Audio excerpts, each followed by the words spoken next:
Hello hi friends, welcome to my channel. ఈ రోజు అయితే గత 3 రోజుల నుంచి కూడా బాలకృష్ణ గారు చిరంజీవి పైన మంచి విమర్శలు అయితే వస్తున్నాయి. అసలు ఏంటి, అసలు ఈ సంగతి ఏంటి, వీళ్ళిద్దరి మధ్య టాపిక్ ఏంటి, అసెంబ్లీలో జరిగిన గొడవ ఏంటి అని ఒకసారి మనం టాపిక్లోకి అయితే చూసుకుందాం. మరి టాపిక్లోకి వెళ్ళే ముందు ఒకసారి మన ఛానల్ లైక్ చేయండి, షేర్ చేయండి, తప్పకుండా సబ్స్క్రైబ్ చేసుకోండి. ఒక కామెంట్ చేయండి గురు, మీకోసం ఇలాంటి అప్డేట్స్ మళ్ళీ తీసుకొస్తూ ఉంటాను.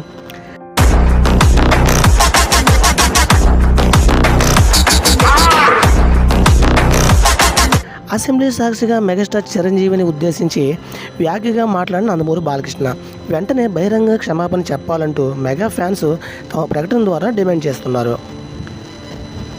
తనను తాను అంతిమ శక్తిగా భావించుకుంటున్నారు బాలకృష్ణ.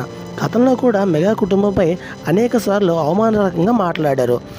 వివాదాలకు దూరంగా ఉండే తమ హీరో చిరంజీవి ఎప్పుడూ వాటిపై స్పందించలేదని, అభిమానులుగా తాము కూడా ఆయన మనసెరిగి సంయమనం పాటిస్తామని తాము రిలీజ్ చేసిన ప్రకటనలో మెగా ఫ్యాన్స్ రాసుకొచ్చారు.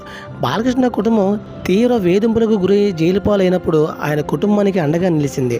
ఆయన కుటుంబం అధికారంలోకి రావడానికి అహర్నిశలా కృషి చేసింది. మెగా కుటుంబమే అంటూ తమ ప్రకటనలో మెగా ఫ్యాన్స్ ఫ్యామిలీ కోచ్ చేసింది.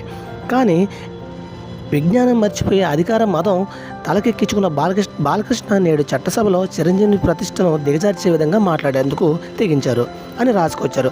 అంతేకాకుండా బాలకృష్ణ వ్యాఖ్యలపై తమ దైవమైన చిరంజీవిని కూడా బాధించాయి.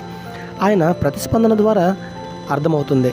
Mega fans family అభిప్రాయపడుతుంది.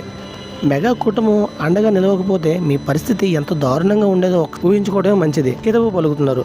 మరోసారి ఇటువంటి దుశ్చర్యలకు పాల్పడితే మెగా అభిమానులు తీవ్ర ఆగ్రహాన్ని చవి చూడాల్సి ఉంటుంది అనే పరిస్థితి నెలకొంటుందని విన్నవిస్తున్నారు అంటూ తమ ప్రకటనలో మెగా ఫ్యాన్స్ రాసుకొచ్చారు.